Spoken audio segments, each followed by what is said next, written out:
Shalom, Om Swastiastu, Namo Buddhaya, dan salam kebajikan untuk kita semua. Selamat siang dan selamat datang di acara Legal Coaching Clinic yang bertemakan penyusunan kontrak dan adendum. Perkenalkan, saya Medira Iswara selaku Master of Ceremony yang akan memandu acara Legal Coaching Clinic pada hari ini. Serta saya ucapkan selamat datang kepada seluruh peserta Legal Coaching Clinic yang berasal dari kantor pusat, regional, subregional, subholding, dan anak perusahaan. Sebelum memulai acara, alangkah baiknya kita berdoa terlebih dahulu untuk kelancaran acara pada hari ini. Berdoa menurut agama dan kepercayaan masing-masing, berdoa dimulai.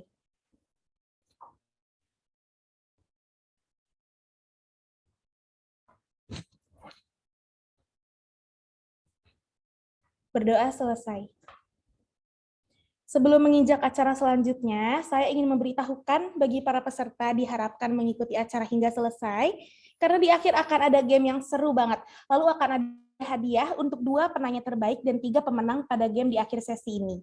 Nah, hadiahnya itu apa? Hadiahnya itu adalah berupa buku-buku self-improvement, yakni yang pertama adalah buku Sebuah Seni untuk Bersikap Bodo Amat. Yang kedua, buku Seni Hidup Minimalis. Yang ketiga, Filosofi Teras. Dan yang keempat, buku The Power of Now.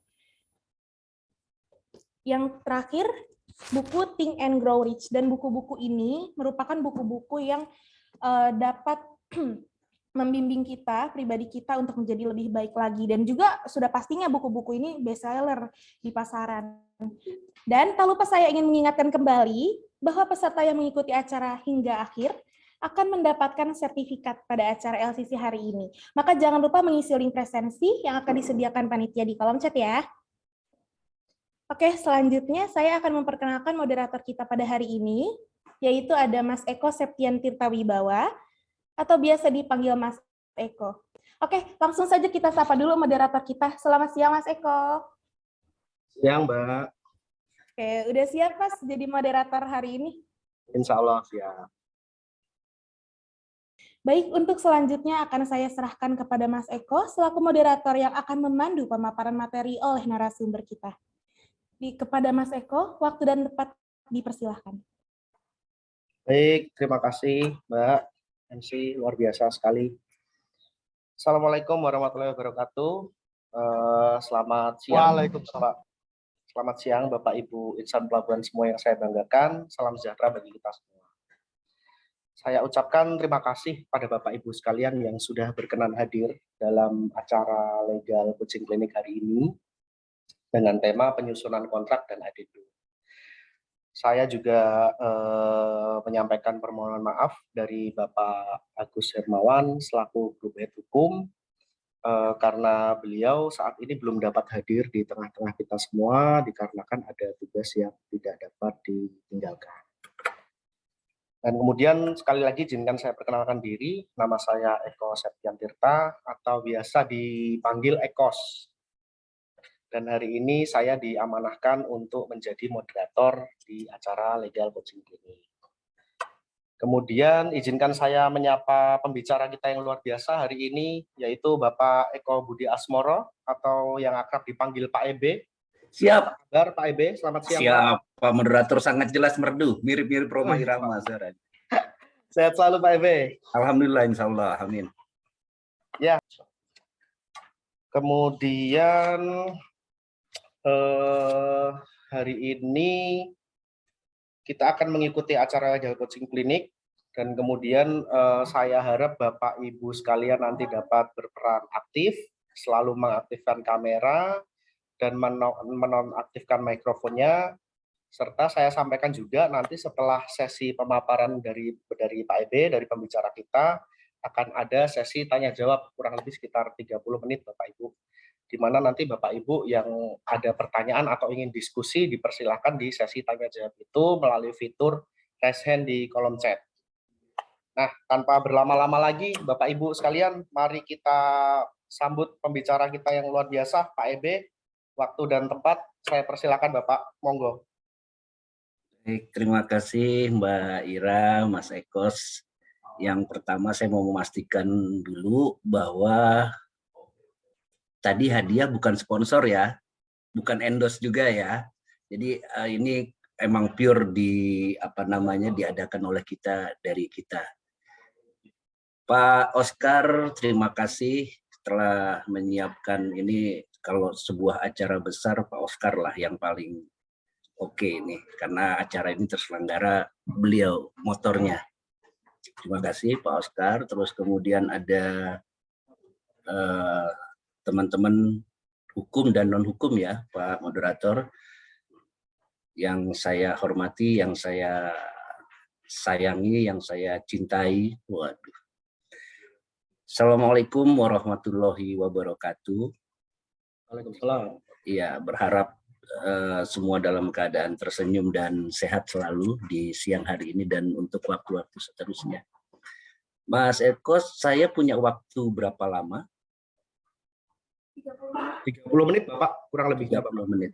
Oke, saya minta diskresi ya. Jadi tidak harus habis dulu pemaparannya. Jadi 30 menit terakhir pemaparan, kalau ada teman-teman yang ingin berdiskusi, mungkin bisa langsung saja dipotong dengan izin moderator tentunya gitu, supaya saya berharap ini lebih interaktif. Karena ketika kita berbicara perjanjian ini ya tidak jauh dari buku 3 aja. Buku 3 kemarin saya minta sama Mas Ekos, tolong saya dibantu dibuatkan slide tidak lebih dari 2 slide. Cuman Mas Ekosnya bilang nggak bisa Pak, kayaknya lebih dari 3, ya oke lah gitu ya. Ya Bapak Ibu sekalian, terima kasih sekali. Saya Ebe, tadi sudah dikenalkan, mungkin buat yang belum kenal, salam kenal gitu ya. Yang sudah kenal mungkin ya dengan acara ini mungkin kita bisa saling bertukar pendapat lebih dalam lagi tentang sesuatu yang lebih khusus. Oke, kita mulai aja ya. Tadi saya sudah mendapatkan diskresi, jadi ketika nanti di pertengahan jalan ada yang ingin ditanyakan atau didiskusikan, silakan langsung saja buka mic-nya. Alhamdulillah hari ini Bapak Ibu sekalian kita bertemu dalam acara Legal Coaching Clinic. Ini kayak orang sakit aja ya, klinik coaching. Oke. PT Pelabuhan Indonesia Persero dengan tema penyusunan kontrak dan adendum. Mungkin nggak cuma saya ya, mungkin juga teman-teman yang lain, jadi apalagi yang backgroundnya hukum, ini kan pasti bertanya. Dari judul sini aja sudah mulai bertanya. Kenapa sih kok Pak Ebe menggunakan kata kontrak? Kenapa tidak perjanjian? Kenapa tidak kesepakatan? Kenapa kontrak di sini? Nah, kontrak ini karena sering kita bahasakan ya. Jadi saya akan menjelaskan kenapa saya tidak menggunakan kalimat-kalimat tadi gitu ya. Ketika kita berbicara mengenai penyusunan, sebenarnya akan sulit pemahaman kita sebagai orang hukum kalau kita menyusun perjanjian. Yang bisa kita susun dalam teknik ini adalah kontrak. Karena yang dimaksud kontrak adalah suatu perjanjian yang tertulis di dalam satu dokumen. Sehingga itu kontrak. Nah, kita akan berbicara bagaimana kita menyusun suatu perjanjian dalam bentuk tertulis. Sehingga kita menyebutnya sebagai kontrak. Perjanjian itu sendiri sesuatu kesepakatan ya, kesepakatan atas beberapa unsur gitu ya, beberapa pokok kesepakatan yang dituangkan dalam satu dokumen tertulis, itu namanya kontrak. Boleh nggak perjanjian tanpa kontrak? Bagaimana kedudukan di depan hukum? Secara keperdataan boleh, tapi kekuatan pembuktiannya akan lebih sulit ketika suatu perjanjian sudah berbentuk sebagai kontrak. Terus adendum dan adendum. Nggak tahu ya, saya yang terlalu sensitif atau apa gitu ya. Kenapa sih kok adendum, kenapa tidak amandemen? Ini kan harusnya ada pertanyaan ya dari teman-teman, kenapa adendum, kenapa tidak amandemen misalnya. Nah, ini nanti kita akan bicara sampai ke sana. Ini baru judul aja udah berapa menit ini, lumayan ini. Oke, kita lanjut ya. Jadi itu kenapa kita menetapkan judulnya adalah penyusunan kontrak dan amandemen. Kita ke slide berikutnya.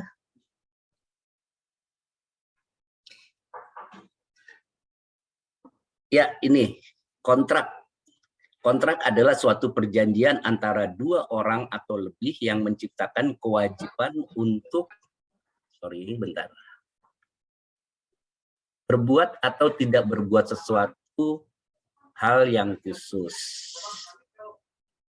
Saya boleh nambahin ya, saya agak kurang menulisnya, ini tertulis kontrak. Karena perjanjian ini sebenarnya adalah perjanjian. Jadi perjanjian itu, pengertian perjanjian adalah hubungan hukum antara dua orang atau lebih. Oke, dalam pengertian ini, maka kita bisa lihat Bapak Ibu sekalian ya, dari narasi yang kita sampaikan ini, unsur-unsur dari sebuah perjanjian. Yang pertama adanya suatu perjanjian, suatu kesepakatan, adanya hubungan hukum di situ. Terus kemudian yang kedua kita lihat antara dua orang atau lebih. Artinya unsur satu perjanjian adalah adanya para pihak, adanya subjek. Tidak boleh sendiri, karena nggak mungkin perjanjian sendiri, makanya dua orang atau lebih. Ini subjek hukum ini bisa berkembang ya, tidak hanya pada orang, melainkan bisa juga terjadi kepada badan hukum. Terus yang kemudian unsur berikutnya bisa kita lihat di situ adanya pemenuhan prestasi, menciptakan kewajiban untuk berbuat atau tidak berbuat sesuatu. Jadi tidak berbuat sesuatu itu pun prestasi, ada hak dan kewajiban di sana. Simple, kontrak adalah perwujudan dari perjanjian. Perjanjian adalah adanya hubungan hukum, adanya kesepakatan sesuatu hal, terus kemudian adanya subjek. Oke, lanjut.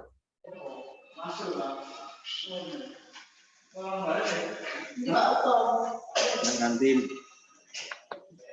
bisa saya lanjut, moderator? ini tadi kan konten suaranya bocorin. Saya bisa lanjut. Oke, saya lanjut aja ya. Ya, silakan Pak.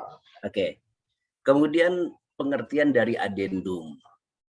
Tadi ada pertanyaan menarik sebelum kita mulai, yaitu kenapa tidak amandemen sih gitu ya. Kita baca dulu pengertian adendum. Adendum adalah suatu ketentuan tambahan dan atau perubahan ketentuan dari suatu kontrak dan merupakan satu kesatuan serta bagian yang tidak terpisahkan dari kontrak tersebut. Udah jelas ini, pengertiannya jelas. Terus pertanyaannya, kalau begitu boleh dong kita menggunakan amandemen. Kenapa sih kita kemudian tidak menggunakan amandemen? Ada sedikit catatan atau tambahan. Pengertian amandemen dari saya. Mohon nanti kalau seandainya ada diskusi langsung ya, sekali lagi saya sampaikan teman-teman yang ada di sini, ini jadi akan menarik ketika memang ada interaktif. Jadi amandemen itu memperbaiki, menyempurnakan hal yang sudah ada dengan menambahkan atau mengurangi kata. Ketemu nggak ininya, perbedaannya? Yang pertama, kalau menurut keterangan ini, adendum itu merupakan satu kesatuan dari kontrak.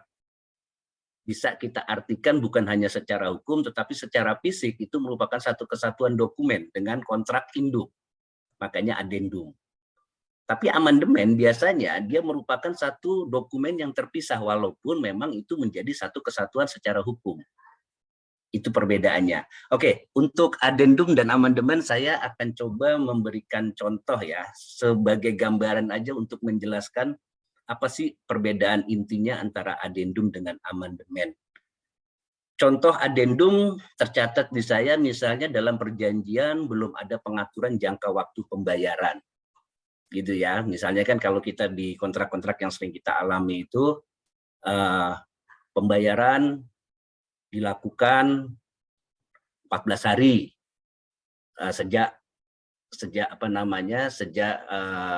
tagihan diterima dengan benar misalnya gitu ya. Nah, kita adendum itu diberi waktu pembayarannya. Bukan hanya pada saat itu, tapi pembayaran dilakukan pada tanggal setiap bulan pada tanggal 15 misalnya.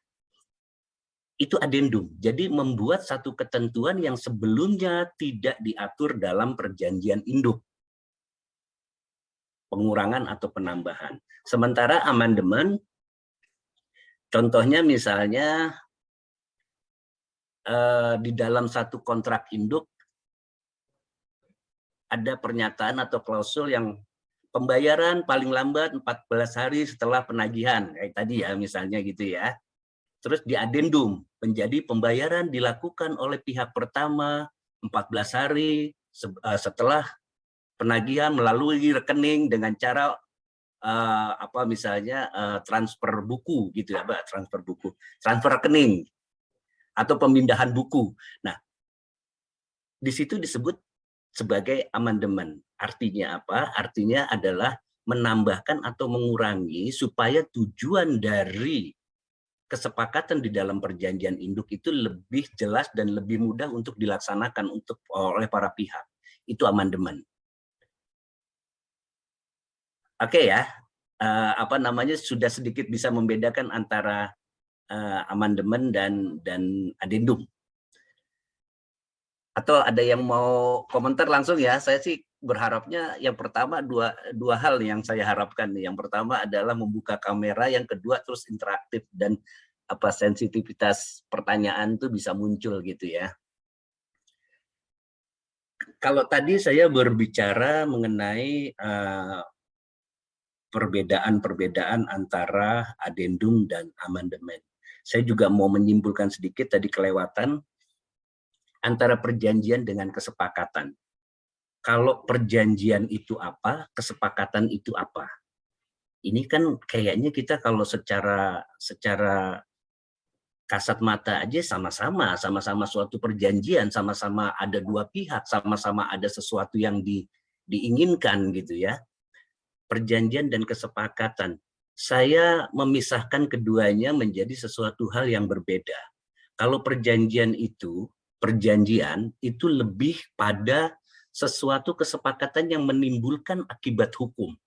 Ada konsekuensi hukum di situ. Ada hak dan kewajiban di situ. Perjanjian. Sehingga ketika perjanjian itu yang saya katakan di awal, ketika perjanjian itu dituangkan di dalam satu dokumen tertulis, maka sering kita sebut sebagai kontrak. Tapi kalau kesepakatan itu lebih kepada pernyataan kehendak para pihak. Pernyataan kehendak para pihak untuk mencapai sesuatu yang akan disepakati. Yang akan diperjanjikan, Kesepakatan yang tertulis dalam dokumen sering kita sebut sebagai MOU. Atau perjanjian pendahuluan. Makanya kita sering, MOU itu belum ada hak dan kewajibannya gitu ya. MOU itu belum memiliki hak dan kewajiban. Ya karena dia muncul dari sebuah kesepakatan. Adanya pernyataan kehendak dimuat di dalam satu dokumen kita sebut dengan MOU. Untuk itu Bapak Ibu, saya mengingatkan diri saya dan juga buat insan-insan hukum, terkhusus buat teman-teman yang ada di Pelindung Insan Hukum dan juga untuk umumnya para klien-klien teman-teman hukum ya, ada teman-teman teknik, keuangan dan segala macam. Pastikan ketika membuat MOU itu tidak ada lagi hak dan kewajiban serta konsekuensi ketika kesepakatan tersebut tidak terpenuhi. Pastikan itu ketika kita berani menyebutkan MOU, pastikan tidak ada konsekuensi hak dan kewajiban serta konsekuensi hukum apapun ketika satu kesepakatan itu tidak terpenuhi. Oke. Kalau itu tidak masuk ke dalam unsur-unsur MOU, ada di situ hak dan kewajiban ketika tidak terjadi, kemudian menimbulkan konsekuensi hukum. Jika tidak dilanjutkan MOU, maka secara hukum statusnya itu sudah sebagai kontrak, sebagai suatu perjanjian. Orang hukum tidak melihat dari judul. ketika judulnya MOU, tapi isinya adalah suatu hak dan kewajiban, maka orang hukum harus memandang itu sebagai kontrak. Itu ya Bapak Ibu ya. Ini yang kemudian kita sering di teman-teman keuangan biasanya, boleh nggak penagihan dengan MOU, boleh nggak penagihan dengan berita acara, SPK, segala macam. Nah, kita coba, saya dan mungkin kita semua coba mengingatkan lagi bahwa pada prinsipnya satu ikatan keperdataan itu tidak mutlak harus tertulis. Tidak tertulis secara keperdataan itu juga bisa. Monggo itu menjadi kajian ke depan dalam pelaksanaan kegiatan yang terkait dengan suatu kesepakatan keperdataan di perusahaan kita. Sampai slide pertama, karena ini ada cuman 3 slide ya, kurang lebih ada 3 slide, jadi nggak banyak ini. Boleh langsung di komen aja. Tolong Pak Moderator, ketika nanti ada yang ingin bertanya langsung dipersilakan aja, baik di chatting maupun di ini ya, di raise hand-nya ya Pak Moderator, tolong dibantu saya. Ya, baik nih Pak. Pak, ini sepertinya ada yang mengajukan pertanyaan ini dari langsung aja. Ibu Asri Kurnia. Bagaimana dengan head of agreement? Apakah itu sama dengan MOU? Pertanyaannya seperti itu Pak. Izin Pak. Head of agreement. Dengan head of agreement, apakah itu sama dengan MOU, Bapak? Iya, head of agreement itu adalah apa ya? Kalau saya nggak tahu yang dimaksud head of agreement itu apakah, karena kita juga mengenal yang namanya perjanjian induk nih. Perjanjian induk yang kemudian akan dilaksanakan dengan perjanjian turunannya. Tapi dengan asumsi, atau mungkin Ibu itu bisa langsung di on-kan saja mic-nya supaya bisa ini. Silakan Bu Asri Kurnia. Selamat siang. Iya, selamat siang Bu. Siang Pak Eko. Siap. Kenal Pak.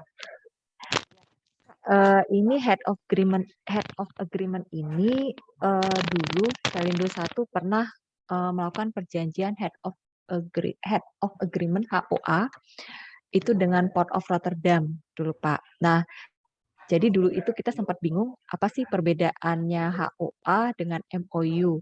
Nah, apakah itu sama atau lebih kuat HOA? Nah, terus jadi pertanyaan saya lagi, bagaimana dengan kontrak? Nah, apakah itu sama dengan HOA atau tidak? Karena di HOA itu juga diatur terkait biaya-biaya yang timbul, Pak. Dan itu kami jadikan sebagai dasar penagihan ke perusahaan. Demikian, Pak. Ya, baik Bu. Kalau saya melihat asumsi seperti itu, berarti head of agreement ini merupakan satu perjanjian induk ya, perjanjian awal yang kemudian sangat dimungkinkan untuk pelaksanaan perjanjian berikutnya berdasarkan itu. Pertanyaannya apakah itu merupakan MOU atau tidak? Terus kemudian secara hukum kekuatannya ada di mana? Kuatan mana gitu? Bagaimana dengan kontrak? Di dalam hukum Indonesia, Bu, kita tidak terpengaruh, tadi yang saya sampaikan, jangan terpengaruh dengan judulnya. HOA itu MOU atau perjanjian kontrak sih, kita lihat saja, Bu. Kita lihat saja isinya, Bapak Ibu sekalian. Jadi, untuk satu dokumen perikatan itu kita lihat, ketika dia terdapat hak dan kewajiban, terdapat konsekuensi hukum antara para pihak, ketika itu terlaksana atau tidak terlaksana, ketika itu tidak terlaksana, maka itu kategorinya kontrak. Maka yang berlaku adalah 1320. Syaratnya kontrak segala macam. Walaupun di MOU sebenarnya juga 1320 sedikit nyerempet, tapi tidak lebih kepada ketika itu menjadi kontrak. Jadi mudah aja Bu, kalau ngelihat hukum, lihat saja, oh seandainya ini dibatalkan, apa sih konsekuensinya? Ada pembayaran di sini. Ada sesuatu yang harus dikerjakan oleh salah satu pihak. Ketika tidak dikerjakan, maka pihak yang lain akan dirugikan dengan itu. Ya sudah, kita dengan pasti menyatakan bahwa itu kontrak. Boleh nggak? Boleh. Mau bentuknya HOA, mau MOU, mau itu boleh Bu. Tapi intinya adalah apakah itu mengandung konsekuensi hukum jika tidak dilaksanakan oleh satu pihak. Saya rasa gitu ya Bu ya. Terjawab nggak, Bu? Iya, jawab Pak. Berarti itu kita jangan fokus pada judulnya ya, apakah itu kontrak adendum, tapi lebih ke kontennya, gitu ya Pak? Betul, betul Bu. Baik, Betul. Pak. Jadi kan banyak nih sekarang nih. Kemarin saya juga baru kedatangan dari teman-teman apa namanya strategis gitu ya. Pak, ini kami ada kerjaan seperti ini tapi bentuknya MOU. Bagaimana Pak? Gitu. Saya lihat konsepnya itu isinya hak dan kewajiban semua tuh. Bahkan ada rupiahnya di situ gitu kan. Judulnya kesepakatan awal, disebut kesepakatan awal gitu. Ini baru kesepakatan awal. Ya sudah bisa. Ini kontrak saya bilang gitu, cuman permasalahannya, nah ini Bapak Ibu ya, ini saya baru berbicara mengenai ketentuan dasar yang berlaku secara umum gitu. Nanti akan masuk ketika itu ke dalam ruang lingkup perusahaan kita. Apakah di keuangan itu cukup confident dengan istilah yang MOU misalnya. Apakah MOU bisa untuk dasar penagihan? Nah, itu adalah aturan-aturan di dalam internal kita. Sekarang izinkan saya untuk berbicara secara global. Demikian ya Bu ya. Masih ada nggak Pak Moderator? Sementara itu dulu Pak. Ini Itu belum dulu, oke ya. Berarti belum ada yang nanya lagi. saya berarti punya kebebasan untuk melanjutkan ya Pak Moderator ya. Oke. Jadi tadi sudah kita sampaikan bahwa perjanjian dan kesepakatan. Terus kita juga sudah membedakan bahwa MOU itu kayak apa, perjanjian itu apa, jangan sampai terkecoh dengan judul. Karena yang mengikat satu perjanjian adalah isi dari kesepakatan atau pokok-pokok dari apa yang diperjanjikan, bukan judulnya. Terus di ini berikutnya mungkin, slide berikutnya. Ini clear ya, kontrak dan adendum. Oke, lanjut. Pasal 1320 KUH Perdata. Ini perlu ya, satu-satu dulu. Ini perlu kita bahas di sini nggak? 1320 ini syarat sahnya perjanjian. Menurut saya ini sebenarnya kalau apalagi teman-teman hukum ya, menurut saya ini udah menjadi ini harian. Tapi kenapa pada saat ini saya juga tertarik untuk menyampaikan ini, bukan sesuatu yang berlebihan ketika kita sama-sama mengingatkan lagi gitu ya. Ada beberapa hal yang memang secara khusus perlu juga kita dalami lagi. Oke, yang pertama 1320. Adanya kesepakatan.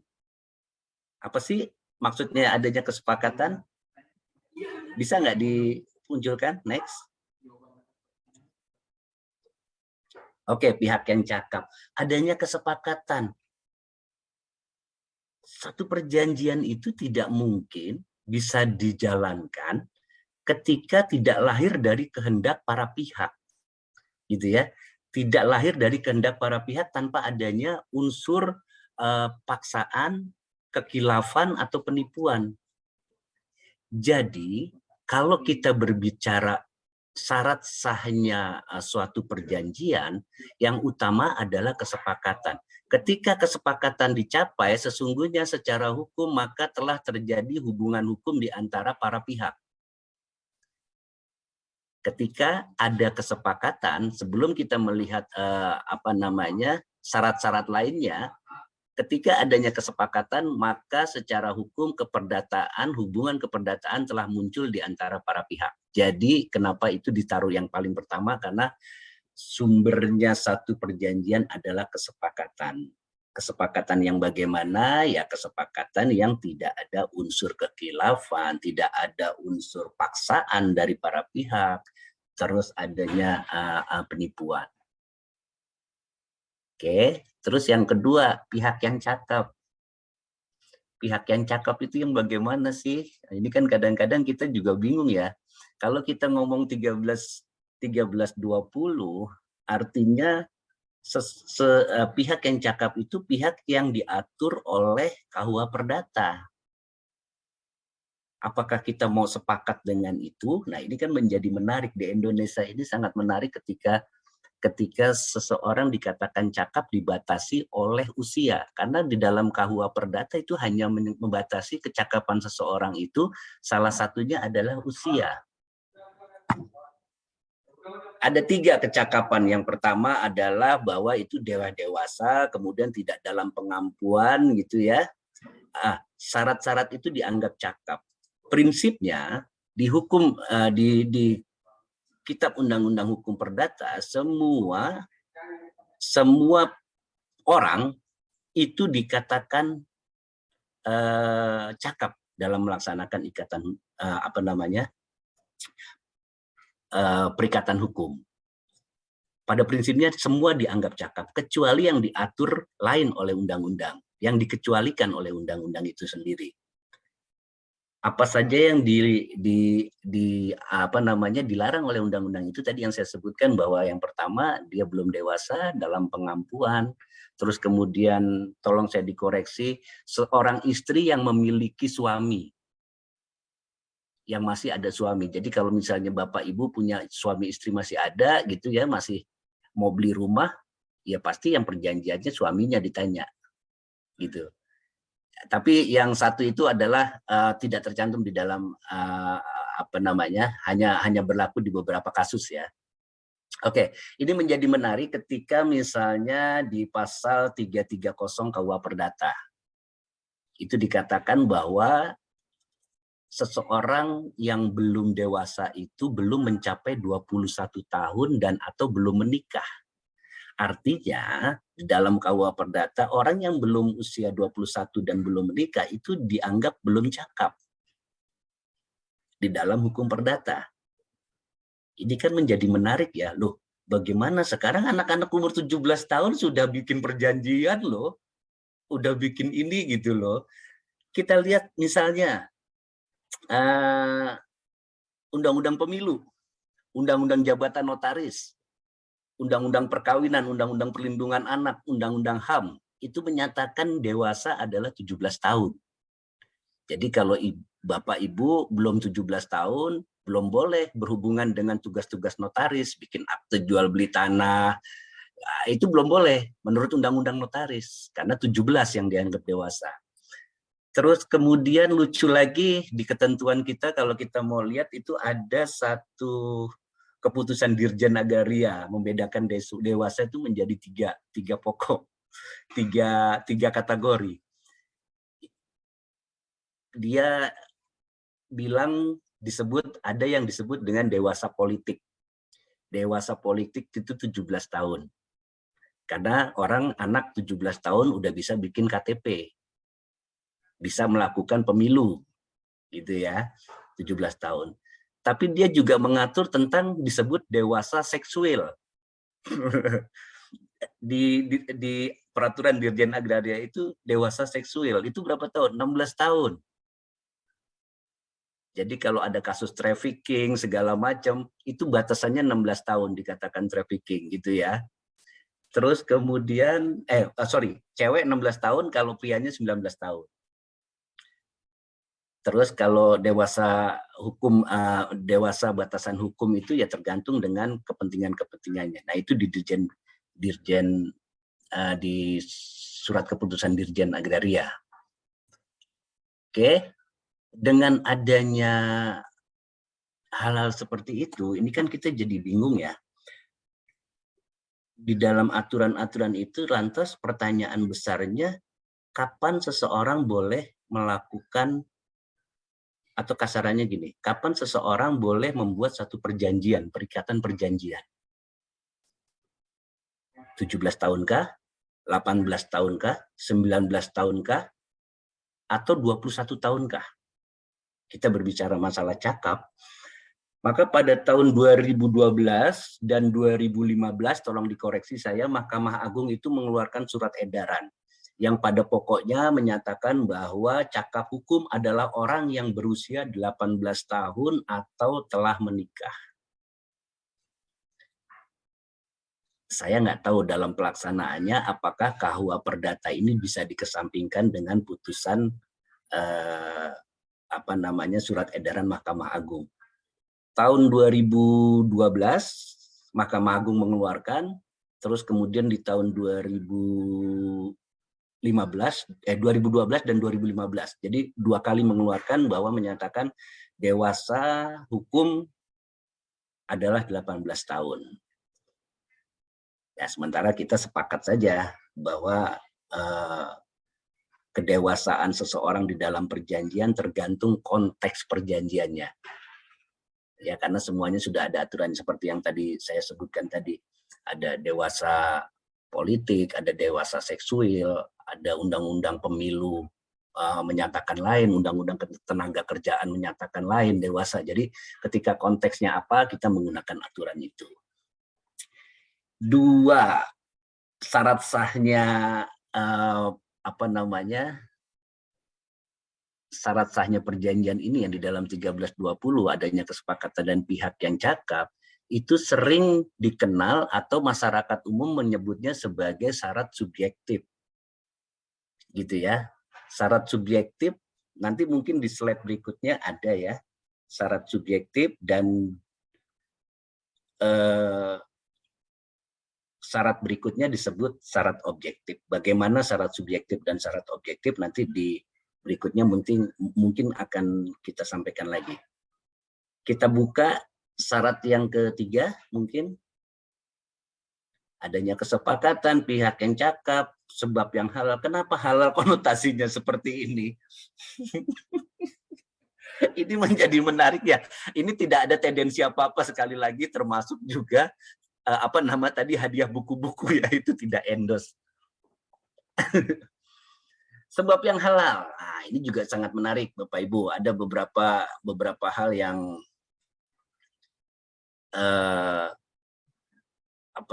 bisa kita diskusikan ya. Perjanjian tidak sesuai atau bertentangan dengan norma-norma hukum. Jadi ketika ada perjanjian yang bertentangan dengan ketentuan atau norma-norma hukum, maka dinyatakan bahwa perjanjian ini bersifat tidak halal, tidak sepatutnya gitu ya. Nanti akan ada bahasan lebih dalam soal ini. Terus syarat berikutnya. Adanya suatu objek tentu jelas ya bagaimana bagaimana para pihak ini membuat satu kesepakatan ketika tidak ada prestasi yang akan dituju. Jadi harus ada objek yang jelas, yang pasti apa tujuan dari perjanjian ini.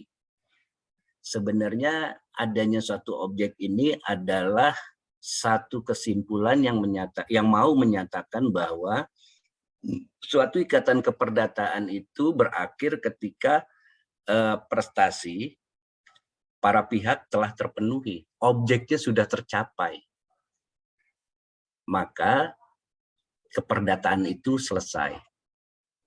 Pertanyaannya, kalau seandainya masa kontraknya berakhir, kontrak selama 1 tahun terhitung sejak BAKD misalnya gitu, sudah selesai 1 tahun pekerjaannya belum selesai, apakah keperdataannya selesai?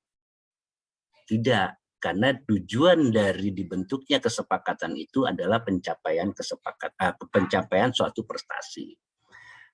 Kalau misalnya Mbak Ira atau Mas Ekos punya hutang di bank, janjinya 10 tahun harus lunas gitu ya.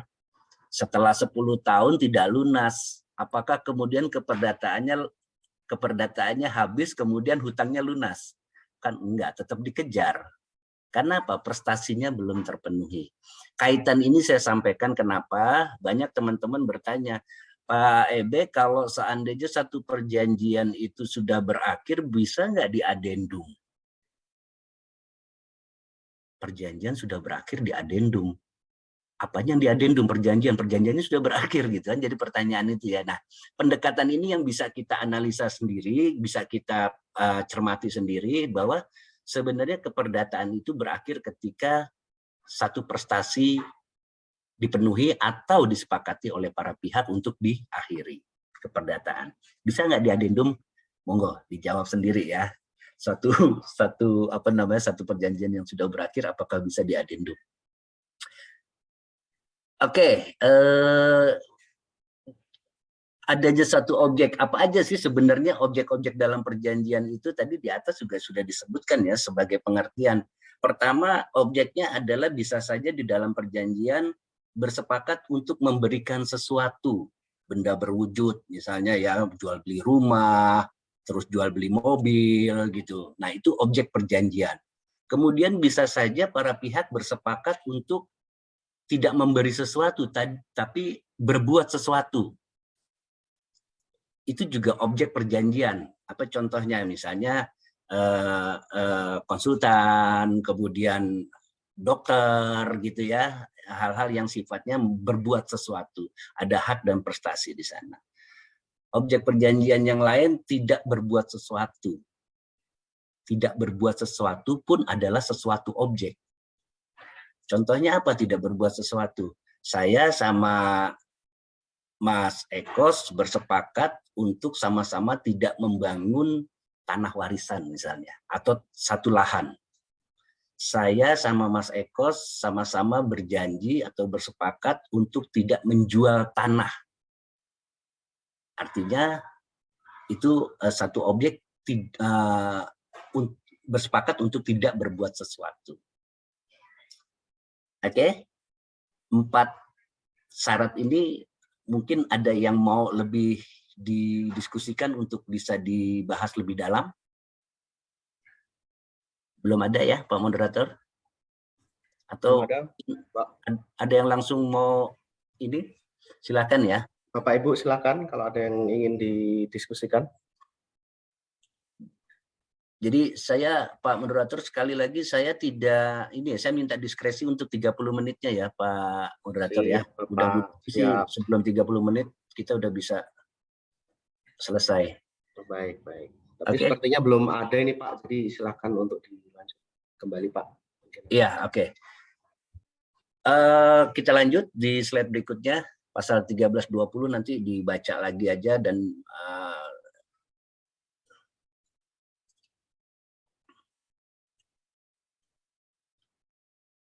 oke, lanjut.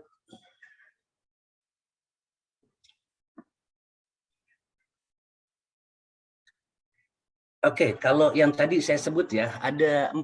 Jadi kita di 1320 itu ada 4 syarat sahnya suatu perjanjian. Saya sebut tadi ketika kesepakatan dan cakap hukum itu kita sebut sebagai atau banyak orang menyebutnya sebagai syarat subjektif. Syarat sahnya perjanjian secara subjektif. Kalau tidak ada sepakat dan orang-orangnya tidak cakap, ini gimana konsekuensinya terhadap perjanjian sudah ditandatangani? Oke, next. Adanya pembatalan perjanjian. Dan dalam hal tidak terpenuhnya syarat subjektif kontrak, maka dapat dilakukan pembatalan perjanjian berdasarkan putusan pengadilan. Pasal 1266 dan 1267. Ini saya nanti mungkin kalau masih ada sisa, saya akan berdiskusi mengenai pasal 1266 dan 1267 yang sering kita gunakan. Sorry, saya baca ini bertanya Pak Ebe, maaf mikrofon saya. Oke, nanti bentar ya. Ada pertanyaan Pak Ebe. Oke, bentar saya terusin dulu sebentar ya, Bos. Oke. Saya akan coba sedikit berdiskusi tentang pasal 1266 dan 1267 yang sering kita gunakan di dalam klausul-klausul perjanjian kita biasanya gitu. Dengan mengesampingkan gitu kan, mengesampingkan pasal 1266 bla bla bla bla bla. Apa sih maksudnya? Kenapa sih itu kita sebutkan gitu ya. Tapi nanti dalam hal tidak terpenuhnya syarat subjektif kontrak maka dapat dilakukan pembatalan perjanjian berdasarkan putusan pengadilan. Ingat ya, di dalam pembatalan perjanjian itu hanya ada 2 hal yang diakui oleh undang-undang. Yang pertama disepakati oleh para pihak, kemudian diputuskan oleh pengadilan. Pembatalan perjanjian dapat dibatalkan. Kalau bahasa kita seringnya dapat dibatalkan oleh salah satu pihak yang merasa adanya kerugian karena merasa tidak ada kesepakatan atau cakap. Oke, next. Lantas bagaimana dengan dua syarat berikutnya, yaitu sebab yang halal dan adanya suatu objek. Ini kita sebut atau orang masyarakat sekitar menyebutnya dengan syarat-syarat objektif. Syarat objektif ini syarat pokok. Syarat yang tidak boleh tidak ada. Syarat objektif. Maka ketika ini tidak terpenuhi dalam satu perjanjian, konsekuensinya adalah kontrak tersebut batal demi hukum. Dan para pihak diminta untuk mengembalikan pada keadaan semula.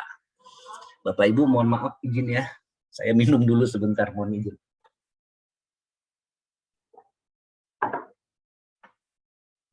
Harusnya saya biasanya ngerokok ini, cuman karena kayaknya kita mau coba dipaksa oleh moderator untuk lebih formal sedikit, Pak Ebe, siap, saya bisa, saya nggak ngerokok. Iya, jadi syarat objektif itu adalah syarat mutlak di dalam satu perjanjian, Bapak Ibu sekalian, yang kemudian konsekuensinya ketika itu tidak terpenuhi, maka suatu perjanjian itu batal demi hukum. Batal demi hukum itu dianggap tidak pernah ada perjanjian. Null and void. Tidak pernah ada perjanjian, maka para pihak diminta untuk mengembalikan keadaan pada semula. Permasalahan yang sering terjadi, Bapak Ibu, di kita ini kan terlalu gagah ya, bukan terlalu gagah, sangat-sangat protektif ketika kita menyusun satu perjanjian. Kita ada yang namanya jaminan pelaksanaan, kita ada yang namanya jaminan penawaran, kita ada yang namanya retensi, jaminan pemeliharaan, jaminan pembayaran, jaminan apa lagi, denda progresif, segala macam lah.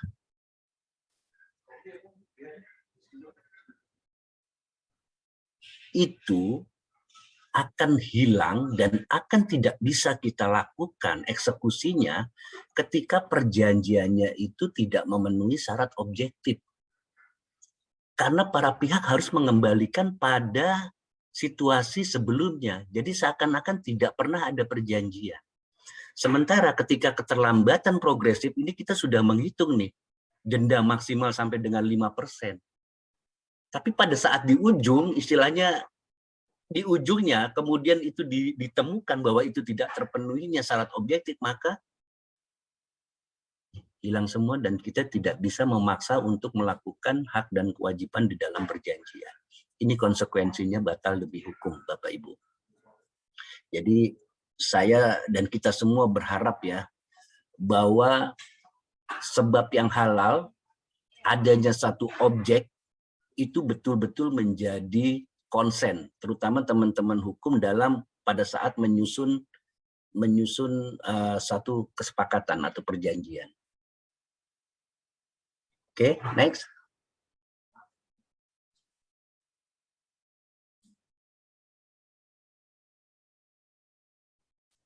Ini masuk ke beberapa azas yang sering kita kenal ya. Satu-satu mungkin ya nggak apa-apa, satu-satu aja. Jadi kalau satu-satu tuh saya bisa delete kalau saya nggak tahu maksudnya, bisa saya next gitu kan. Kalau dibunjulin semua mau ngomong saya mesti jelasin. Nggak bercanda ya Bapak Ibu ya.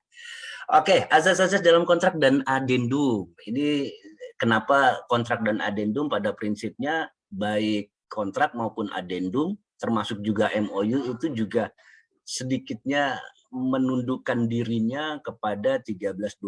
Jadi sama-sama satu kesepakatan yang satu perjanjian gitu ya.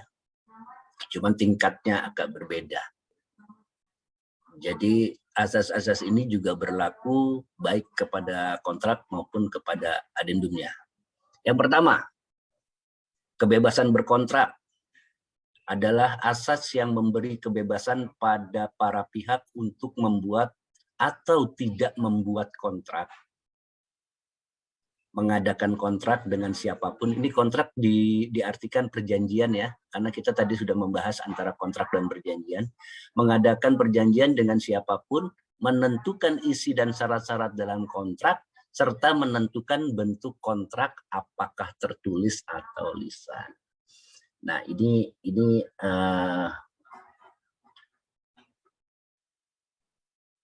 apa namanya, kebebasan berkontrak ini sebenarnya di dalam Kitab Undang-Undang Hukum Perdata tidak ada satu pasal yang menyatakan azas ini.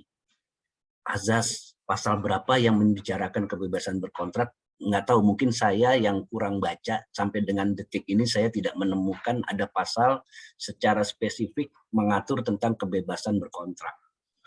Lantas bagaimana ini bisa muncul gitu ya? Kebebasan berkontrak ini sebenarnya pelaksanaannya itu dapat disimpulkan atau diartikan di dalam 1338 Bapak Ibu. Di mana yang menyatakan bahwa perjanjian berlaku sebagai undang-undang. Maksudnya semua orang itu boleh melakukan perjanjian gitu ya, sejauh tidak bertentangan dengan ketertiban umum dan kesusilaan. Bahkan saking bebasnya berkontrak, para pihak itu boleh mengesampingkan ketentuan-ketentuan yang ada di dalam Kitab Undang-Undang Hukum Perdata. Tadi saya sempat berbicara mengenai 1266 gitu ya. Para pihak boleh kok mengesampingkan 1266, 1267. Saking bebasnya berkontrak. Batasannya cuma satu, Bapak Ibu. Kebebasan itu tidak melanggar ketertiban umum dan kesusilaan serta peraturan-peraturan yang ada. Jadi bebas mau kontrak. Bentuknya mau bentuk gimana? Tertulis boleh nggak? Boleh. Nggak tertulis boleh aja. Tergantung bagaimana kebutuhan kontrak itu. Boleh pakai tanpa notaris nggak? Boleh. Boleh dengan notaris? Boleh. Boleh pakai materai nggak? Boleh. Boleh nggak pakai materai? Boleh juga. Itu tidak menjadi persyaratan sah atau tidaknya suatu perjanjian. Jadi bebas. Oke ya. Next. Asas yang sering kita ketemukan adalah konsensualisme. Kesepakatan. Tadi udah jelas di mana salah satu syarat sahnya kontrak adalah adanya kesepakatan antara dua belah pihak, itu 1320. Tadi saya sudah sampaikan ya. Pada saat terjadinya kesepakatan sesungguhnya itu telah terjadi adanya suatu perjanjian atau pengikatan keperdataan. Belum dibikin apa-apa, saya sepakat A. Antara saya dan dia telah terjadi hubungan keperdataan. Kecuali di dalam perjanjian itu dipersyaratkan hal-hal atau klausul-klausul lain. Misalnya, perjanjian ini ditandatangani dan berlaku sejak ditandatanganinya berita acara kesepakatan, misalnya. Maka kesepakatan itu belum terjadi sebelum adanya berita acara kesepakatan. Atau di dalam perjanjian itu disebuti, perjanjian ini efektif berlaku sejak tanggal atau berlaku mulai tanggal. Nah, artinya pada saat kesepakatan itu belum terjadi kesepakatan. Kita sering menyebutnya sebagai perjanjian bersyarat atau kesepakatan bersyarat. Oke, next. Kekuatan mengikat jelas ya 1338 bahwa semua perjanjian yang dibuat itu berlaku sebagai undang-undang bagi para pihak. Pertanyaannya ini kalau melihat kekuatan mengikatnya sih sama. Kekuatan mengikat, pacta sunt servanda, adalah pihak-pihak terkait dengan ketentuan-ketentuan dalam kontrak yang telah dibuat di mana kontrak tersebut layaknya undang-undang. Wih, gagah. Terus tiba-tiba saya ditanya sama Mbak Ira, Pak, kalau begitu boleh nggak satu kontrak itu dibatalkan secara sepihak? Saya tunduk kepada undang-undang, pihak lain tunduk kepada undang-undang. Secara sepihak, saya boleh nggak membatalkan? Kan pertanyaannya seperti itu, kekuatan mengikat itu. Kalau sebagai undang-undang harusnya dibatalkan berdasarkan yang membuat undang-undang. atau dinyatakan oleh pengadilan atau hakim itu tidak layak menjadi undang-undang. Pertanyaannya, boleh nggak dibatalkan secara sepihak? Nanti ya, nanti kita bicara itu ya, tapi itu menarik. Next. Itikat baik. Itikat baik itu adalah para pihak dalam membuat maupun melaksanakan isi kontrak haruslah dengan itikat dan niat baik. Wah, itikat dan niat baik. Bapak Ibu sekalian, kadang-kadang itikat baik ini kan, atau gini deh, sebelum kita coba mengasumsikan itikat baik, saya coba berusaha untuk membagi dua kategori itikat ya, itikat baik itu. Ada yang saya sebut sebagai itikat baik secara subjektif, gitu ya. Jadi itikat baik secara subjektif itu memang agak sulit-sulit juga di dalam penegakan hukum di Indonesia. Seperti misalnya mens area, niatan, ya, kejujuran, terus kemudian keadaan batin. Itu pembuktiannya seperti apa? Itu saya sebut sebagai itikat baik subjektif, gitu ya. Sementara di sisi lain, ini ada juga yang saya sebut sebagai itikat baik objektif, yaitu bagaimana para pihak itu melaksanakan suatu perjanjian berdasarkan pada norma kepatuhan. Pelaksanaan kontraknya itu benar nggak para pihaknya? Bos, you 3 bulan selesai ya kerjaan? Ya, siap, 3 bulan kerjaan selesai. Tapi dalam pelaksanaannya, salah satu pihak tidak berupaya dengan upaya baiknya untuk menyelesaikan prestasi itu. Maka itu bisa dikatakan tidak beretikat baik secara objektif. Itu ya, ada dua itikat baik yang saya coba pisahkan. Terus kemudian masih ada nggak asas berikutnya? Asas keseimbangan. Asas keseimbangan adalah asas dalam membuat kontrak di mana diperlukan suatu posisi tawar yang sama atau seimbang antara para pihak. Kalau tidak seimbang, apakah tidak boleh membuat satu perjanjian? Pertanyaannya gitu. Boleh nggak? Kalau nggak seimbang membuat satu perjanjian, boleh nggak? Wah, kalau nggak boleh, ojol nggak laku, Bapak Ibu. Ojol nggak laku. Nah, kenapa azas ini diperlukan?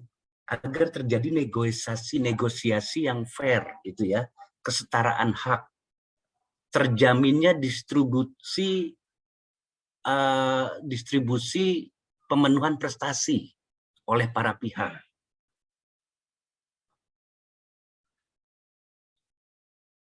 Itu didasari tidak dapat dipisahkan secara langsung kepada tadi azas itikat baik. Karena salah satunya keseimbangan itu berfungsi untuk bagaimana hak dan kewajiban terlaksana dengan baik. Kalau nggak seimbang pasti nggak baik. Hubungan antara si kaya dan si miskin itu juga suatu kondisi yang tidak seimbang. Hubungan antara atasan dan bawahan. Saya jadi teringat nih, saya pernah nanya ke teman-teman, kalau mungkin teman-teman masih ini ya, masih ada yang ingat. Kalau hubungan atasan dan bawahan, pertanyaan saya, surat kuasa itu suatu perjanjian atau suatu perintah? Surat kuasa kita tahu formatnya pemberi kuasa, tanda tangan. Penerima kuasa, tanda tangan. Pada prinsipnya menerima kuasa, pada prinsipnya memberi kuasa. Ini bahan diskusi yang menarik untuk diperdebatkan, bukan didalami gitu. Apakah surat kuasa itu merupakan ikatan keperdataan? Boleh nggak surat kuasa itu saya masukkan ke 1320? Karena itu bentuknya adalah perikatan. Sehingga ketika dibatalkan harus ada persetujuan. Harus ada keseimbangan di situ dalam pemberian surat kuasa. Nah, ini kan menarik ya. Hubungan atasan dan bawahan itu juga merupakan satu unsur terjadinya keseimbangan dalam membuat satu kontrak. Bapak Ibu sekalian, di awal-awal dulu atau di dalam KUH Perdata kita, ketika kita berbicara mengenai keseimbangan itu ya, mungkin kita tidak terlepas dari unsur-unsur kepatuhan atau apa yang dirasa patut gitu oleh masyarakat sekitar. Juga ketika kita berbicara keseimbangan ini, imajinasi kita tidak luput dengan adanya paksaan gitu ya, paksaan, penipuan, kondisi yang membuat para pihak ini pada posisi yang tidak seimbang. Ke depan saya berpikir ada satu hal lagi Bapak Ibu yang mungkin juga menjadi satu penyebab munculnya ketidakseimbangan. Beberapa literatur saya baca bahwa penyalahgunaan keadaan merupakan penyimpangan dari asas keseimbangan. Setuju nggak? Penyalahgunaan keadaan merupakan satu azas keseimbangan yang mempengaruhi keseimbangan dalam membuat kontrak. Oke. Dulu di Indonesia belum ada ya ketentuannya ya. Di Indonesia ketentuannya belum ada. Tapi ini menjadi suatu kewenangan hakim untuk menentukan apakah itu ada penyalahgunaan keadaan atau tidak di dalam satu kontrak. Dulu penyalahgunaan keadaan ini dianggap sebagai cacat objektif karena dia bertentangan dengan sebab yang halal. Tadi kita sudah berbicara mengenai ini, ketika tidak terpenuhi sebab unsur-unsur objektif, maka perjanjian akan batal demi hukum, kan gitu ya. Nah, dulu penyalahgunaan keadaan ini merupakan satu hal yang sifatnya objektif. Tapi berkembang gitu sekarang, dalam perkembangannya konstruksi penyalahgunaan keadaan yang menyebabkan cacat kehendak bagi salah satu pihak yang membawa konsekuensi itu dapat dibatalkan. Jadi dalam perkembangannya penyalahgunaan kehendak ini lebih kepada subjeknya, lebih kepada sifat subjektif, sehingga itu dapat dibatalkan. Satu contoh Bapak Ibu, kasus yang sering kita hadapi di masyarakat. Tadi saya menyebut misalnya perjanjian pinjaman online. Pinjaman online ini kalau dulu itu maka dianggap batal demi hukum karena objeknya tidak halal kalau dulu. Tapi kalau sekarang perkembangan zaman, maka itu dimasukkan ke dalam konstruksi subjektif. Kalau saya dengan resiko yang akan saya emban dengan adanya pinjol, tidak melakukan gugatan terhadap ketidakseimbangan itu, maka perjanjian itu berlaku. Karena itu merupakan syarat subjektif. Kecuali kalau saya keberatan, itu bisa dibatalkan. Misalnya contoh lain, apakah kemudian itu merupakan penyalahgunaan keadaan atau tidak?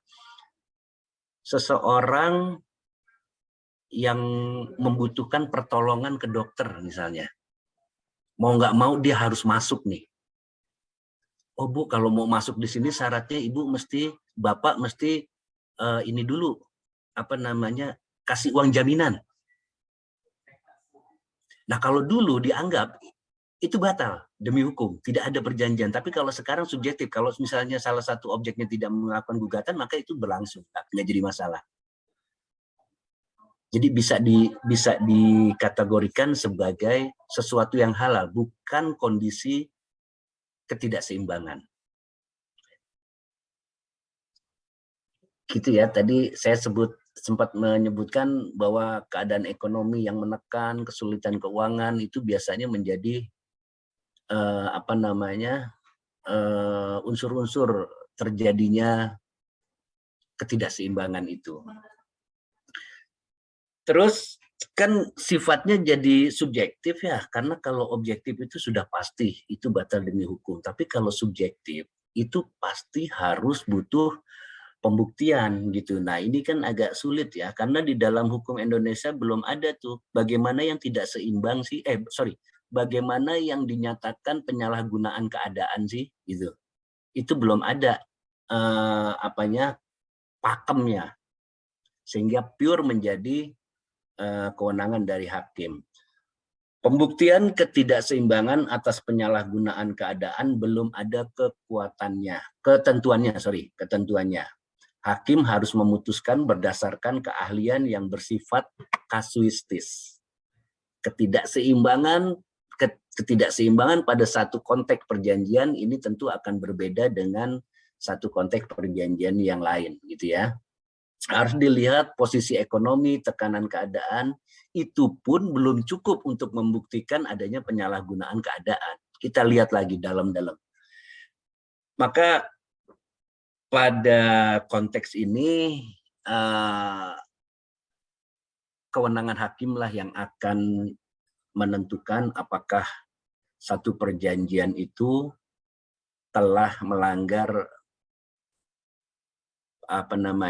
penyalahgunaan keadaan atau tidak. Kalau ada penyalahgunaan, maka itu masuk ke unsur subjektif, di mana para pihak bisa melakukan pemutusan, penggugatan atau permintaan penghentian perjanjian.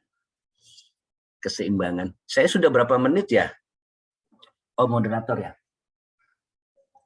Ya Pak, masih ada waktu Pak, silakan lanjutkan. Kita bisa sampai jam 14.45 Pak, Bapak masih punya 20 menit lagi. Oke, kita teruskan azas yang berikutnya. Keseimbangan sudah, mungkin ini menarik sekali untuk di session berikutnya kalau memang masih diberi kesempatan ya. Karena hal tadi yang saya sebutkan bahwa penyalahgunaan keadaan ini sangat subjektif sekali, tapi itu sangat mempengaruhi bagaimana azas-azas di atasnya itu bisa berjalan sesuai dengan kaidah syarat sahnya suatu perjanjian gitu. Kepatutan adalah suatu kontrak yang harus memperhatikan kepatutan dan keadilan bagi para pihak. Ya, ini tadi ya, ini kepatutan ini kaitannya sama dengan keseimbangan, sama dengan itikat baik. Kemudian ada hubungannya juga dengan kekuatan mengikat gitu ya. Suatu kontrak juga harus memperhatikan kepatutan dan keadilan bagi para pihak. Ini jelas, saya rasa nggak ada arti lain ya kalau kepatutan ini. Oke, next. Ada ketentuan-ketentuan, norma-norma, itu harus sesuai dengan itu. Nggak boleh kita berjanji misalnya untuk satu sebab yang tidak halal gitu ya. Kepastian hukum.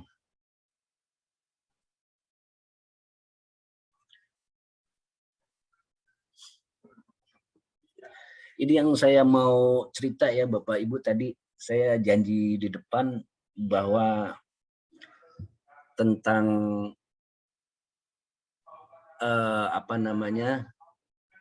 kepastian hukum ini kan kaitannya dengan kebebasan berkontrak tadi ya, kebebasan berkontrak dan bahwa kontrak itu merupakan undang-undang bagi para pihak. Tadi saya sempat nyentil sedikit dan terbukti di sini Bapak Ibu. Ini sangat jelas pasal 1338 ayat 2 KUH Perdata jelas menyatakan untuk mencapai kepastian hukum adalah pihak dalam perjanjian dilarang membatalkan perjanjian secara sepihak. Sementara di pasal kebebasan berkontrak tadi itu membolehkan sebebas-bebasnya para pihak untuk menentukan bentuk, jenis, dan apa yang akan dikontrakkan. Termasuk saya katakan adalah mengesampingkan ketentuan di dalam undang-undang. Ada satu kontradiktif secara kasat gitu ya, ada satu kontradiktif yang bagaimana? Boleh nggak di dalam perjanjian itu mengatur bahwa ketika tidak dipenuhinya satu prestasi, maka pihak pertama berhak untuk mengakhiri secara sepihak, misalnya.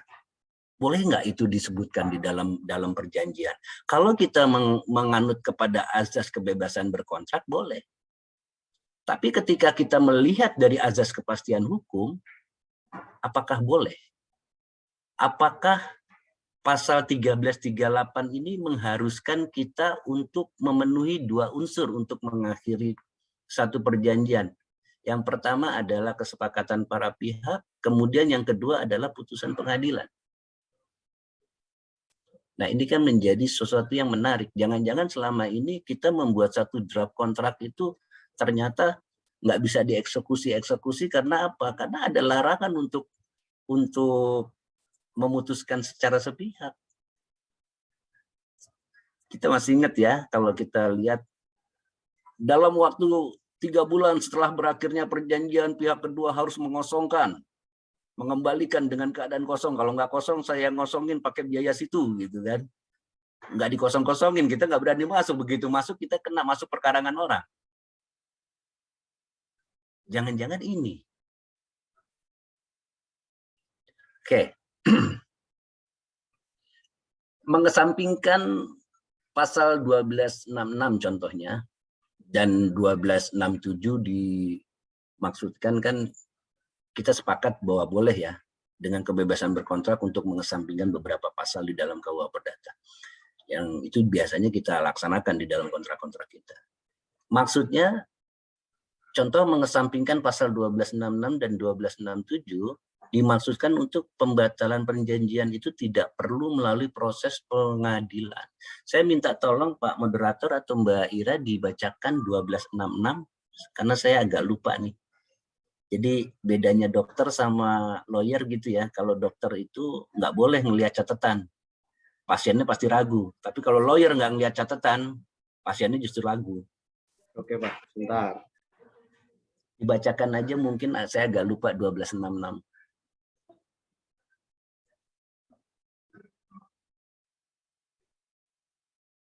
Baik Pak, mohon izin membaca. Iya. Pasal 1266 KUH Perdata, syarat batal dianggap selalu dicantumkan dalam persetujuan yang timbal balik, andai kata salah satu pihak tidak memenuhi kewajibannya. Seperti itu Pak. Terus? Cuman itu aja.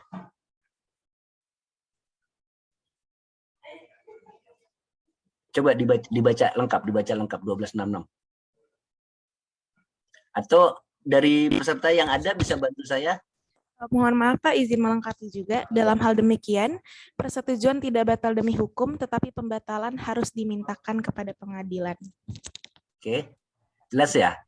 1266 itu tidak batal demi hukum. Tadi pembatalan harus dimintakan. Artinya, ketika kita mengesampingkan 1266,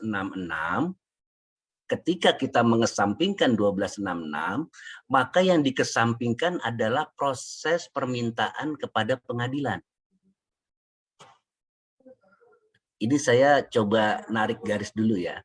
Ketika di dalam kontrak kita mengesampingkan 1266, artinya kita mengesampingkan proses permohonan pembatalan kepada pengadilan. Gitu ya Mbak Ira ya, di kalimat terakhirnya ya. Jadi yang kita kesampingkan itu permohonan. Jadi tanpa putusan pengadilan kita bisa. Tapi ada syarat satu lagi. Harus ada kesepakatan. Harus ada kesepakatan para pihak. Tidak boleh sepihak. Oke, jangan sampai di situ deh, saya jelasin. Terus kemudian kalau gitu bagaimana kita harus menyusun kalimat di dalam kontrak gitu ya. Hindari kata mengakhiri secara sepihak. Nanti ini kita akan diskusikan lagi teman-teman dalam kesempatan yang lain. Kita menghindari kata memutuskan secara sepihak. Tetapi pendekatan kita ada 2 persyaratan dibatalkannya atau dibatalkannya kontrak. Yang pertama adanya kesepakatan para pihak, yang kedua adanya putusan pengadilan. Keputusan pengadilan sudah kita kesampingkan 1266. Tinggal sekarang kita bagaimana menjadikan kesepakatan para pihak. Jadikan dalam klausul itu persyaratan pemenuhan prestasi. Persyaratan pemenuhan prestasi itu sebagai satu persetujuan yang harus juga dipenuhi dan berdampak kepada pengakhiran perjanjian ketika tidak terpenuhi. Jadi persetujuan atau kesepakatan untuk mengakhiri itu disepakati oleh para pihak ketika kondisionalnya tidak terpenuhinya satu prestasi. Cuman bahasa saja, jadi ke depan kita tidak menggunakan kalimat dibatalkan secara sepihak. Tapi secara otomatis kita bisa menyatakan batal ketika one prestasi. Ketika mereka tidak atau gini, bahasa kasarnya gini, pihak kedua sepakat ketika tidak memberikan prestasi, maka saya bisa membatalkan. Gitu ya. Jadi ada unsur kesepakatannya di situ kita buat di dalam satu perjanjian itu. Supaya pasal 1338 ini juga tidak dilanggar dalam perjanjian kontrak atau kerjasama kita dengan pihak lain. Oke, ada yang kelewatan nggak ya? Bentar. Oke, itu beberapa azas mungkin selesai ya. Azasnya masih banyak sih sebenarnya azasnya, cuman kayaknya sudah habis ya. Masih ada nggak azasnya? Habis, Pak. Oke, alhamdulillah. Oke, ke slide berikutnya.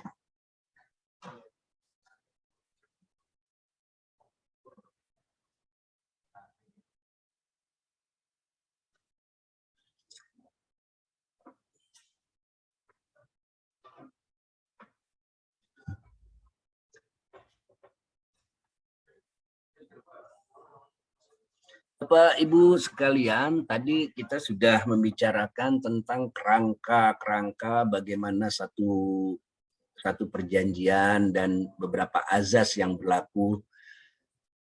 Secara singkat sebenarnya kita sudah berani katakan apa yang kita bicarakan itu hal-hal yang termuat di dalam buku 3 KUH Perdata.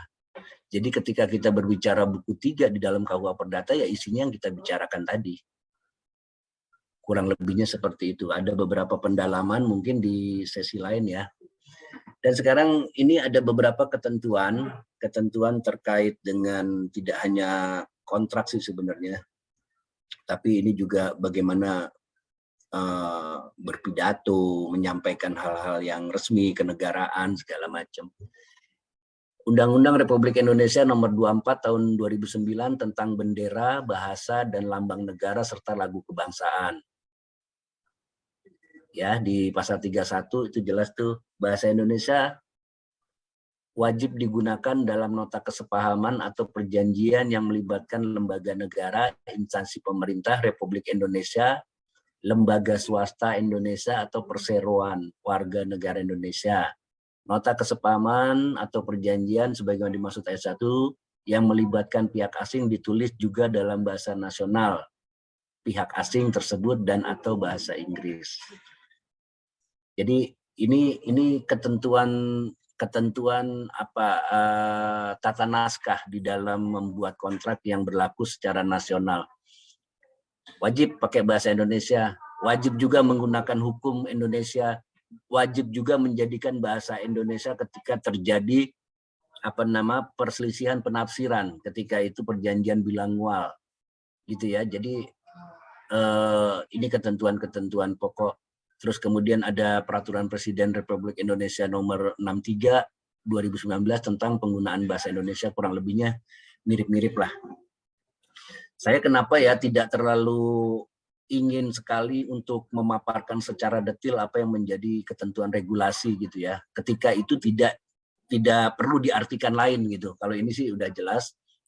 Kemudian seingat saya juga ada beberapa ketentuan terkait peraturan internal ya. Mungkin sudah masuk di sini filenya ada nggak? Ke tahun 2017 kalau nggak salah. Ya. Benar 2017, masih ingat saya berarti. Pedoman dan tata cara penyusunan kontrak di lingkungan PT Pelabuhan Indonesia Persero masih mengacu pada surat keputusan direksi Pelindo II nomor sekian-sekian tanggal 5 Januari 2017 tentang penyusunan kesepakatan tertulis antara perusahaan dengan pihak mitra di lingkungan PT Pelabuhan Indonesia II. Ini bisa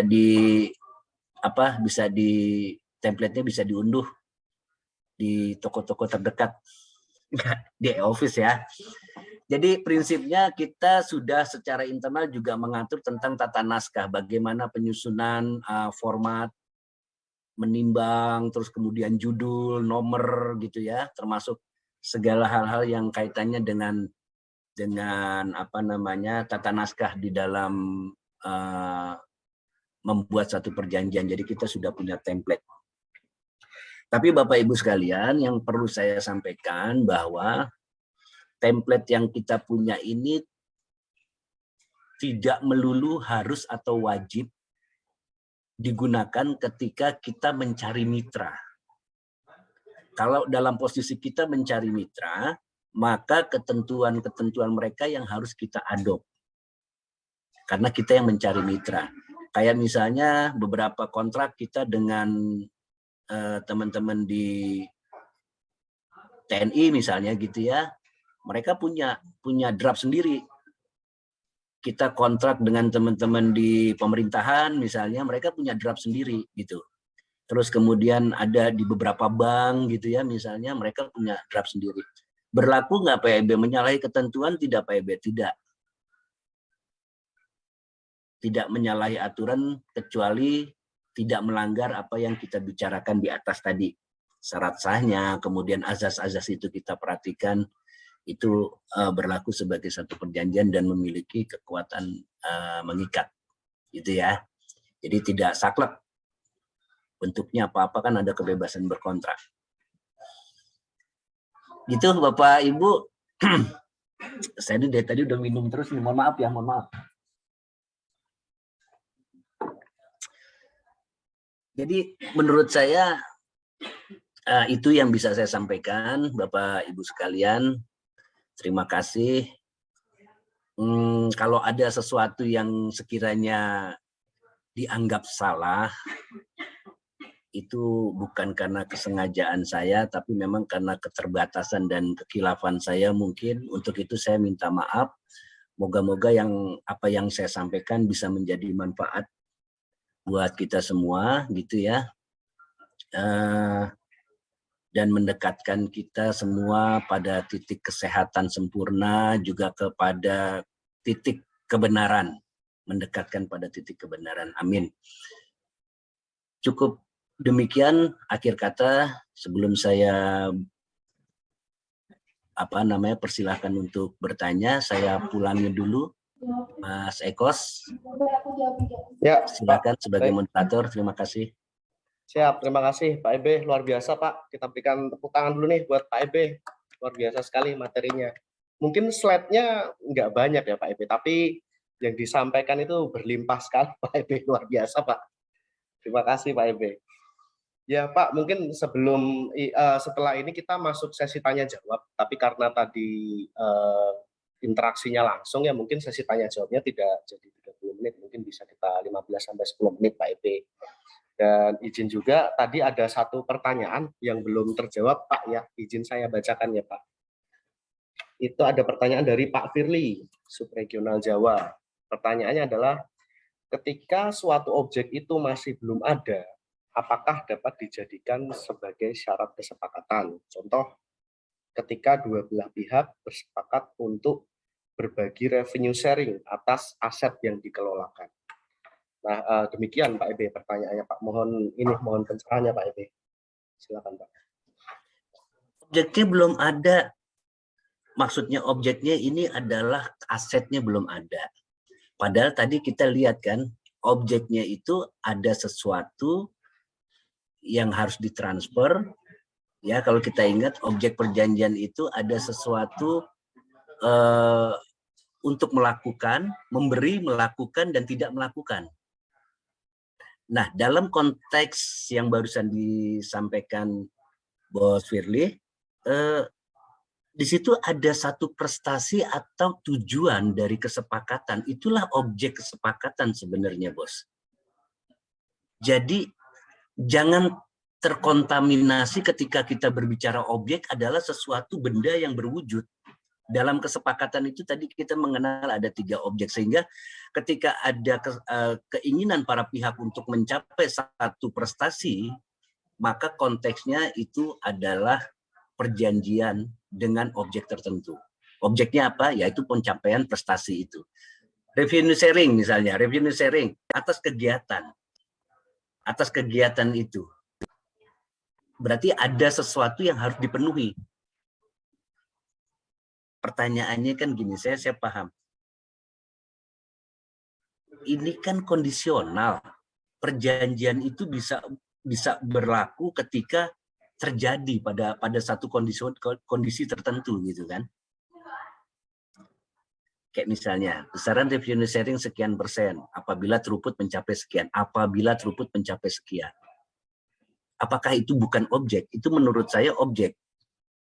Makanya kita mengenal istilah ada minimal throughput. Ada satu prestasi yang ingin dicapai. Prinsipnya seperti itu, Bos. Kalau mungkin bisa menjawab pertanyaannya.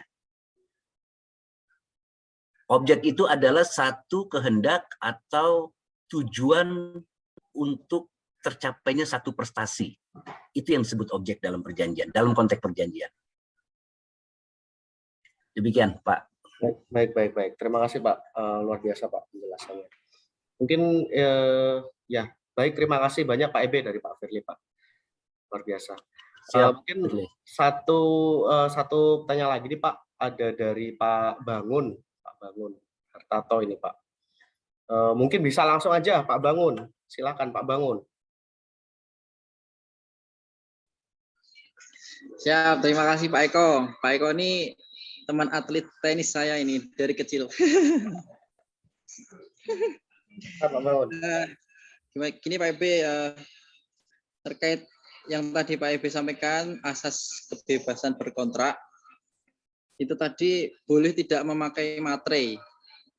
Berarti itu bisa untuk efisiensi ya Pak, tidak memakai materai. Terus kemudian, apakah boleh tidak apabila pakai stempel itu gimana Pak? Ada konsekuensinya nggak Pak? Terima kasih Pak. Oke, Pak, siapa tadi? Pak Bangun ya? Pak Bangun, Pak. Pak Bangun, saya bantah itu atlet dulu. 2 minggu yang lalu, Mas Eko sini saya ajak lomba lari, udah menyatakan maaf Pak, saya bukan atlet lagi gitu, kalah lari sama saya. Ya. Ya, Pak Bangun, kalau kita berangkat dari sahnya suatu perjanjian, maka tadi kita sudah sampaikan sahnya perjanjian itu ada beberapa hal yang memang sudah diatur di dalam Kitab Undang-Undang Hukum Perdata gitu ya. Tapi kalau pertanyaannya bagaimana ketika satu perjanjian tidak menggunakan materai, bagaimana satu perjanjian ketika tidak distempel? Kalau pertanyaannya apakah itu sah sebagai undang-undang bagi para pihak, jawabannya adalah iya. Karena unsur awal dalam satu perjanjian adalah adanya kesepakatan. Ketika terjadi kesepakatan, maka ada hubungan keperdataan di situ.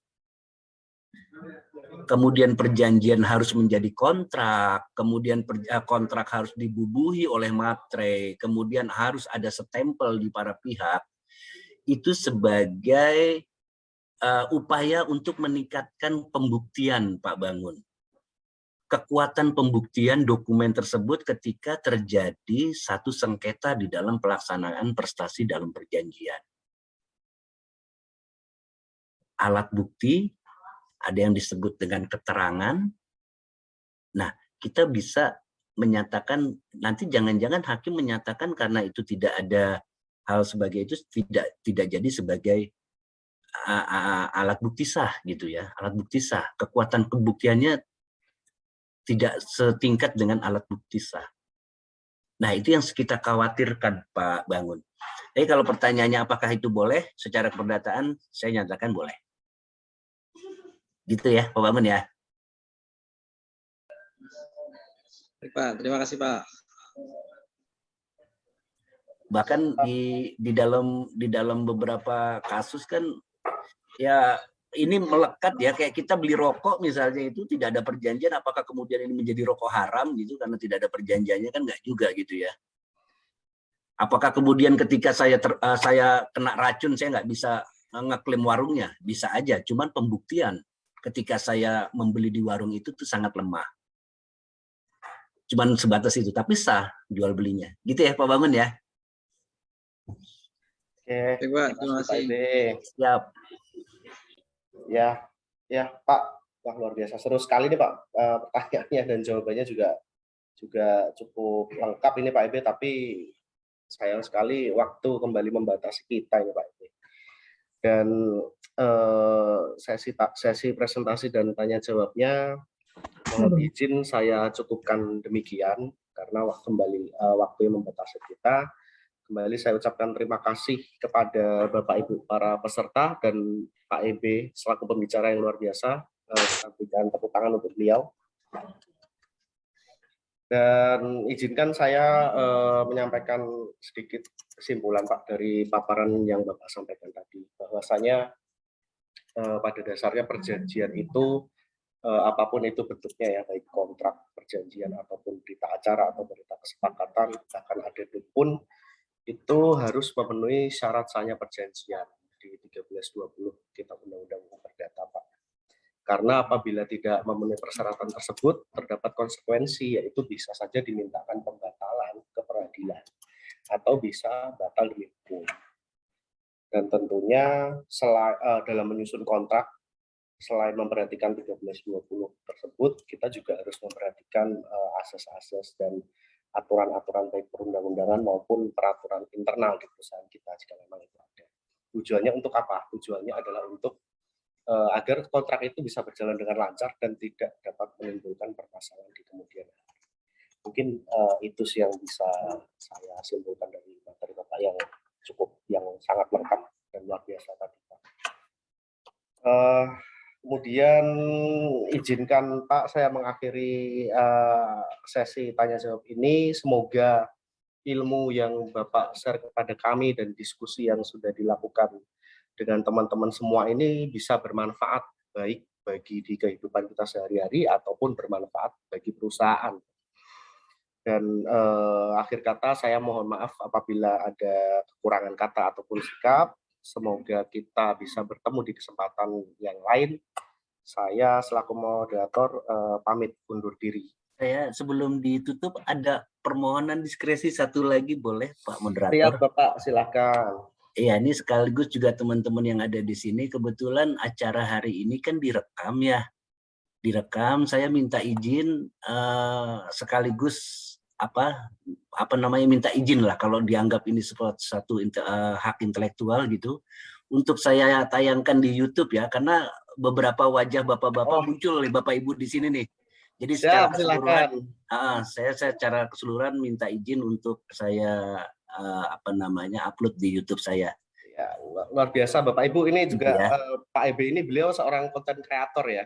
Channel YouTube-nya itu udah monetize juga nih, luar biasa ini Pak EB. Mungkin nanti di chat bisa di-share ininya Pak EB, link YouTube-nya biar Bapak Ibu sekalian ini bisa subscribe di channel YouTube Bapak. Boleh, boleh. Yang penting saya beranggapan bahwa semua peserta di sini udah mengizinkan ya. Terima kasih. Silakan, silakan. Ya.